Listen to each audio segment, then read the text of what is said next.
Wait. Hello everyone. My name is Phyllis Webstad from the Stochum Chatlam First Nation, located at Dog Creek and Canoe Creek in central British Columbia. The video you are about to watch briefly outlines the history of Canada and the Indigenous peoples of North America. It is intended to provide context of the historical development of the residential school system and the laws implemented by Canada in dealing with Indigenous peoples over the past centuries. The film was developed to provide information for use in schools and for the general public. The subject is Canadian history, residential schools, and Crown policy towards Indigenous people. The video offers a research timeline to guide us through an understanding of how Indigenous culture and identity were influenced over the centuries through contact and attempts by the government of the day at the destruction of Indigenous culture and language and assimilation of Indigenous into European culture. Please review this program with consideration to the future and the positive changes that may be possible with understanding and greater clarity of the past.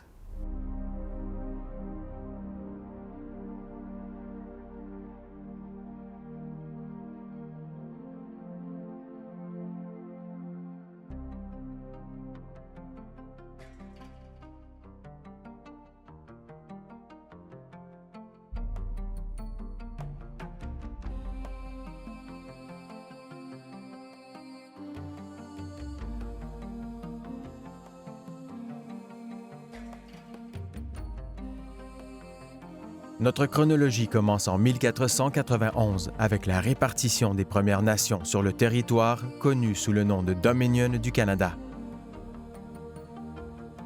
La conquête européenne commence avec l'arrivée de flottes de pêche le long de la côte orientale et l'exploration à la recherche d'une route vers la Chine et l'Inde. La France explore la partie supérieure de l'Amérique du Nord. Le commerce de la fourrure de castor s'établit vers 1580. Des colonies commencent à s'installer en 1608, tout au long de la voie maritime du Saint-Laurent et au Nouveau-Brunswick. Des colonies anglaises sont fondées le long de la côte est américaine. C'est alors que l'Angleterre et la France entrent en conflit pour la possession de l'Amérique du Nord. La Compagnie de la baie d'Hudson reçoit une charte anglaise pour exploiter économiquement la région connue sous le nom de Terre de Rupert. Des liens commerciaux avec les Premières Nations sont développés pour fournir des fourrures d'animaux au marché européen. Des alliances se nouent entre les puissances européennes et certaines Premières Nations.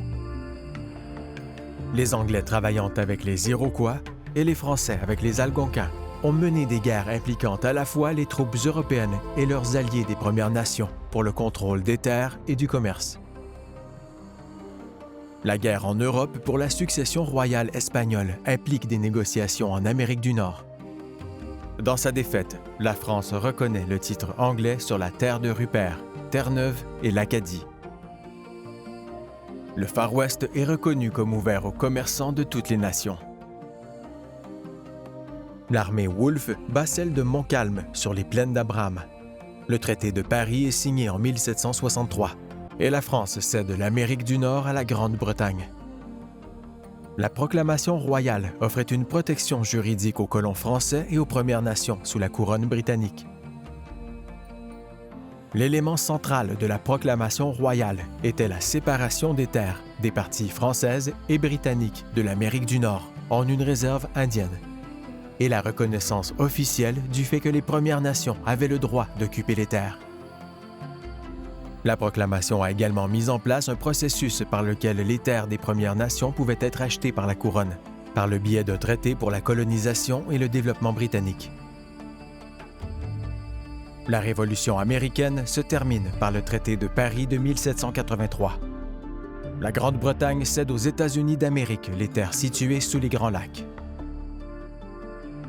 Une guerre est menée pour les terres situées à l'ouest du fleuve Mississippi, entre la Grande-Bretagne et les États-Unis, avec différentes Premières Nations combattant dans chaque camp. Soutenant les Britanniques, Tecumseh se bat pour la restitution de la réserve indienne perdue par les Premières Nations pendant la Révolution américaine. Les Premières Nations amies de la couronne britannique se déplacent au nord de la frontière, dans le Haut-Canada. Les conventions de Londres établissent les frontières entre les États-Unis et la Grande-Bretagne, des Grands Lacs aux montagnes rocheuses. La Compagnie de la baie d'Hudson fusionne avec la Northwest Fur Trading Company. Le traité de l'Oregon cède les États de l'Oregon et de Washington aux États-Unis. Alors que les Premières Nations de l'Est commencent à être assimilées à la culture européenne, les groupes tribaux de l'Ouest poursuivent leur mode de vie traditionnel et développent un partenariat économique avec la Compagnie de la baie d'Hudson. Les Premières Nations de l'Est du Canada étaient enthousiastes à l'idée de s'éduquer et d'éduquer leurs enfants avec la technologie européenne. À la demande des chefs, des écoles ont été créées, là où la population le justifiait. En 1831, le pensionnat Mohawk a été ouvert à Brantford pour offrir des possibilités d'éducation aux Premières Nations de l'Ontario. Le gouvernement britannique avait ses propres idées sur ce qu'il voulait pour l'éducation des Premières Nations. De plus, on commençait à discuter de l'assimilation des Indiens dans la société dominante. Le rapport de la commission Bagot de 1844 propose que la séparation des enfants de leurs parents soit le meilleur moyen de parvenir à l'assimilation. En 1847, Egerton Ryerson, le surintendant de l'éducation, a recommandé que l'éducation des Premières Nations soit axée sur l'instruction religieuse et la formation agricole. Entre-temps, les colonies canadiennes britanniques continuent de se développer. Des traités ont été signés par la couronne britannique afin de fournir davantage de terres aux colons immigrants dans le Haut-Canada. Les traités de Douglas sont négociés entre 1850 et 1854, transférant à la couronne des régions de l'île de Vancouver. Dans la province du Canada, tous les adultes mâles indiens qui peuvent parler, lire et écrire l'anglais ou le français seront émancipés et devront renoncer à leur statut d'Indien et devenir des sujets britanniques à part entière. L'Acte de l'Amérique du Nord britannique a constitué le Canada en nation, avec une responsabilité fédérale pour les Premières Nations et des terres réservées aux Premières Nations. La santé, l'éducation et la gestion des ressources ont été confiées aux provinces. Lors de la première élection fédérale, seul un petit pourcentage de la population pouvait voter. Les électeurs étaient des hommes possédant des biens réels de valeur. Les femmes, les Noirs et les Premières Nations n'avaient pas le droit de voter. La loi sur l'émancipation des Indiens crée des catégories d'émancipation obligatoires avec pour conséquence la perte du statut de Première Nation pour beaucoup. Louis Riel dirige les Métis du Manitoba, alors que la Compagnie de la baie d'Hudson cède la terre de Rupert au Canada. Cette cession est conditionnelle à la négociation des traités entre le Canada et les Premières Nations avant que la propriété légale ne soit établie. Le Manitoba rejoint le Canada en 1870. Louis Riel s'exile aux États-Unis. En 1871, la Colombie-Britannique se joint au Canada dans des conditions de confédération modifiées. Entre 1871 et 1876, des traités sont signés à travers les prairies le long de la frontière sud, donnant accès à des terres entre la Colombie-Britannique et le Canada. La loi sur les terres fédérales encourage la colonisation européenne dans les prairies, en donnant 160 acres de terre aux colons qui vivront sur la ferme et cultiveront au moins 40 acres. Le gouvernement fédéral combine les lois précédentes et les nouvelles lois dans la loi sur les Indiens du Canada, qui couvre tout le territoire que le gouvernement fédéral contrôle. Les membres des Premières Nations deviennent des pupilles de l'État. L'organisation traditionnelle des villages est remplacée par une structure de conseil de bande. Le gouvernement fédéral définit la prestation de l'éducation pour les jeunes des Premières Nations séparément de la responsabilité provinciale. Un surintendant général est mis en place pour superviser les agents des Indiens dans un ministère fédéral. Les agents des Indiens supervisent et contrôlent tous les aspects de la vie et des libertés des Premières Nations. Le rapport Davin recommande la création d'un système d'écoles industrielles. où les enfants des Premières Nations peuvent être envoyés pour les soustraire à l'influence de leurs parents et leur enseigner la culture anglaise. En 1880, 11 écoles industrielles fonctionnent au Canada. Le gouvernement fédéral canadien autorise la mise en place d'écoles industrielles résidentielles dans tout l'Ouest.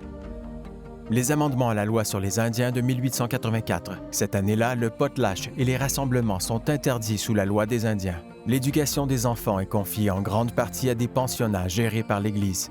Des lois sont introduites pour limiter les activités des Premières Nations en matière de pêche, de chasse et d'autres activités de cueillette de nourriture. Le chemin de fer transcontinental est achevé et traverse les terres visées par le traité dans le sud des Prairies.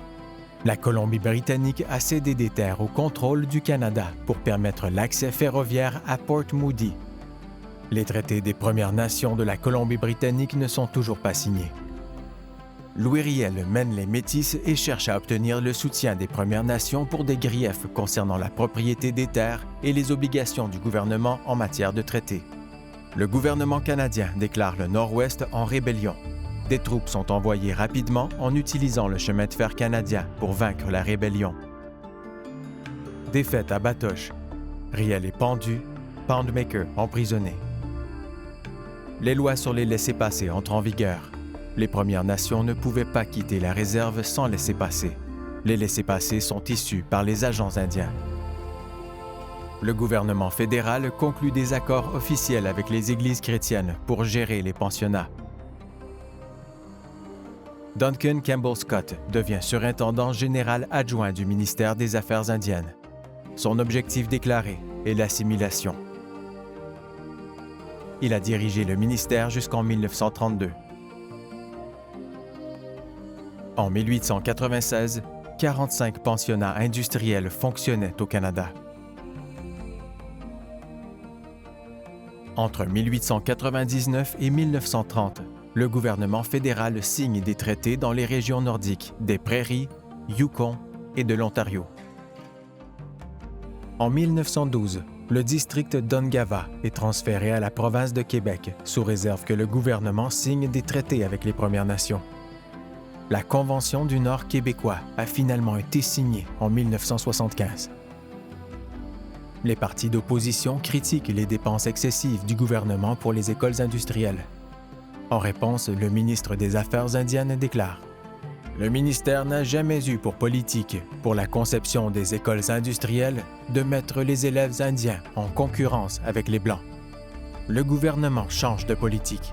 Les écoles industrielles se concentreront désormais exclusivement sur l'agriculture. Les garçons autochtones deviendront des fermiers polyvalents. Et les filles autochtones apprendront à devenir d'excellentes femmes de ménage. » Les territoires du Nord-Ouest sont divisés pour devenir les provinces de l'Alberta et de la Saskatchewan, et des parties sont ajoutées au Manitoba.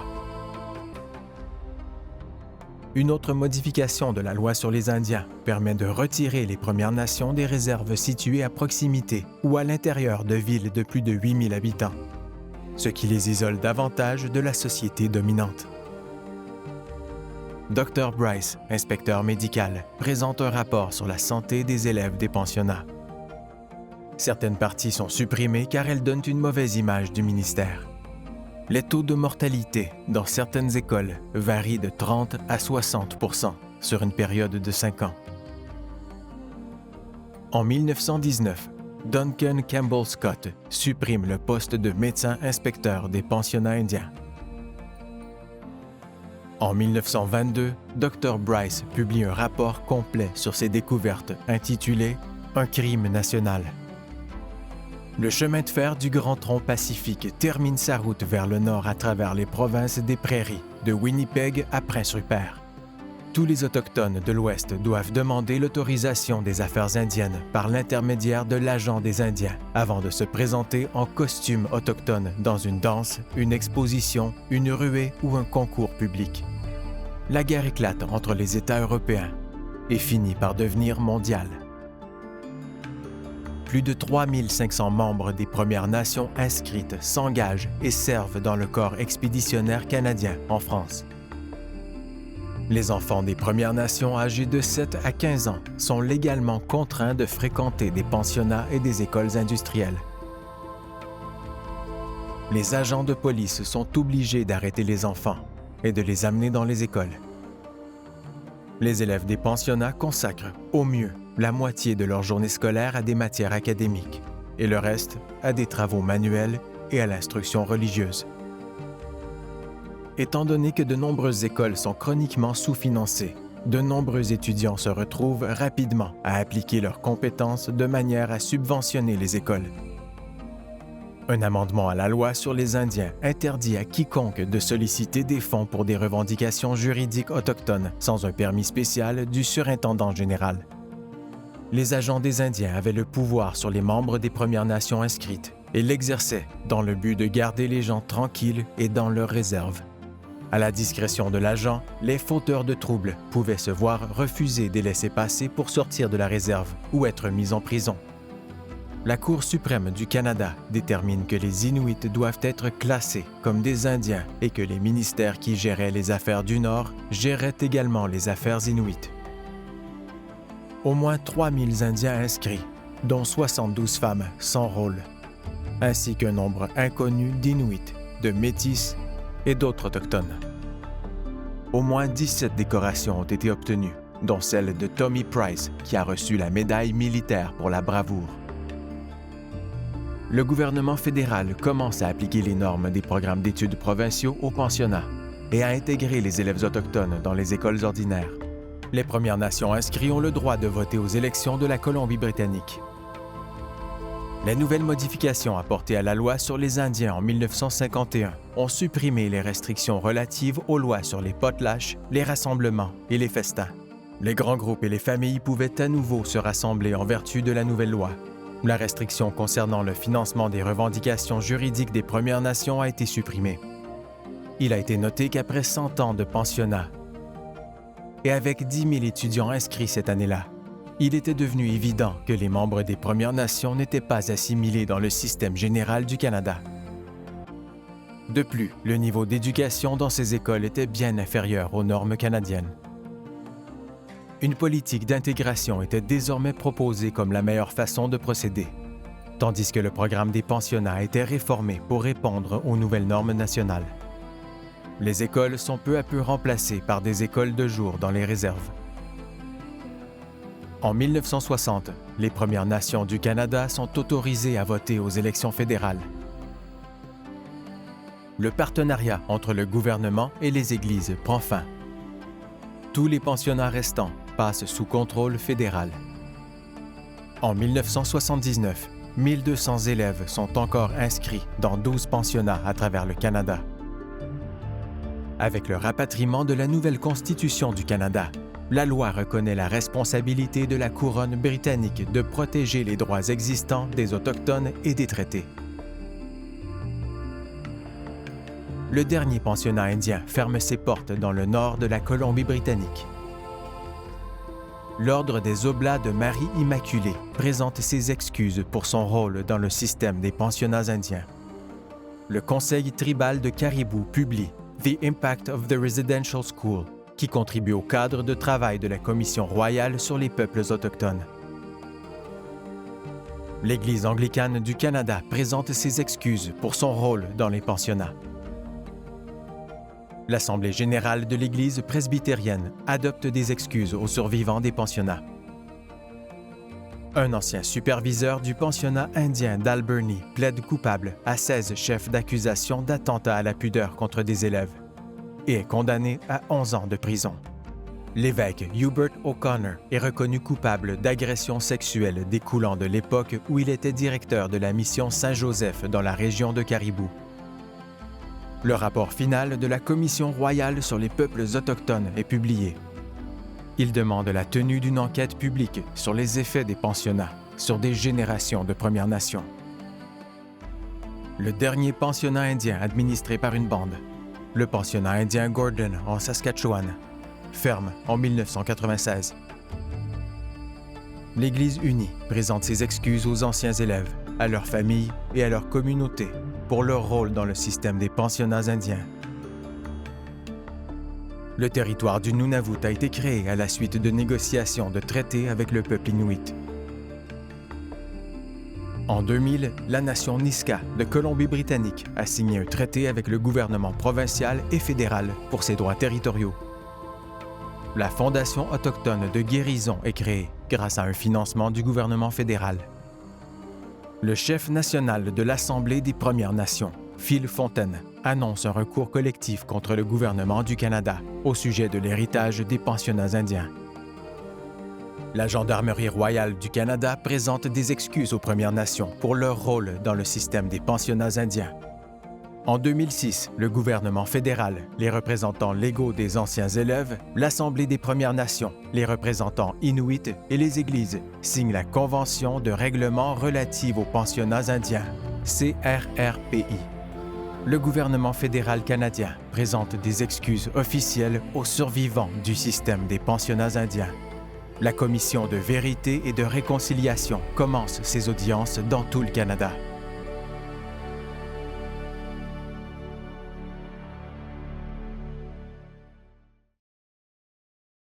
Once an understanding has been developed regarding the residential schools and the laws of Canada as applied to Indigenous people, it becomes possible to understand and relate to the impacts of the Indigenous peoples in Canada. I encourage all to look deeper into this history and with growing awareness help build better relationships between the cultures. The impacts of forced attendance at these schools not only affected the individual attending the school, but changed their lives and the lives of the communities they came from. Generations attended the schools, and what was a traumatic experience of the individual became a growing traumatic experience for the communities. The removal of the students to the schools disconnected family relationships and community relationships, not only within the first generation attending, but through multiple generations.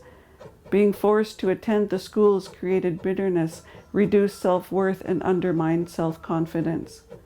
The lack of love, parents, grandparents, and extended family created a dispossessed individual without the learned skills of living and parenting. I thank you for taking the time to watch the film and trust it may provide a better understanding of the residential school systems and how government policies evolved in regards to the Indigenous people in Canada. Gukjam, thank you, all my relations.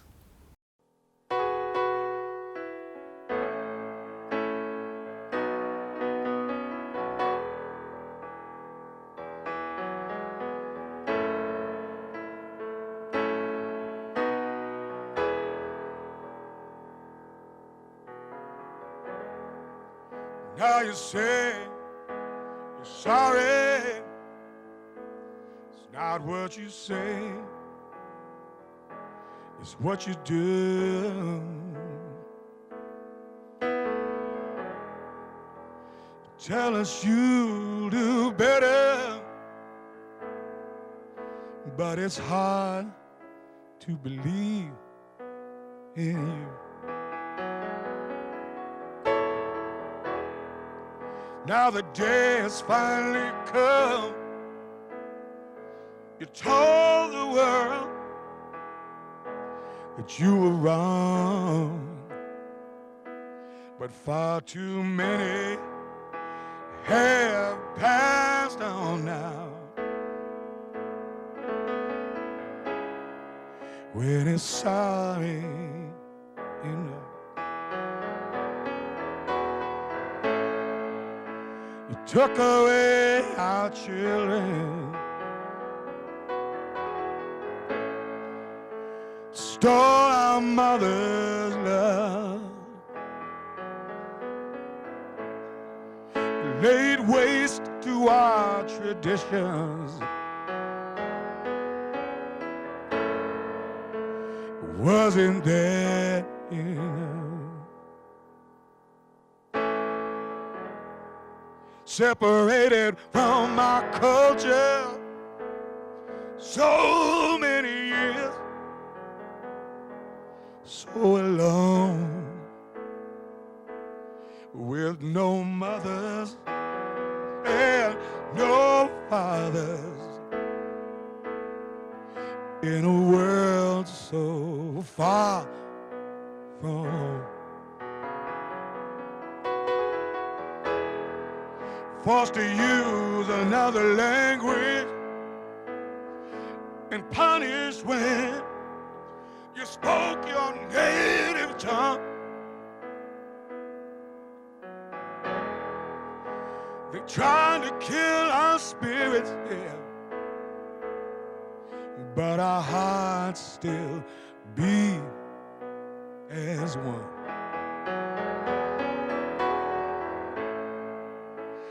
Took away our children,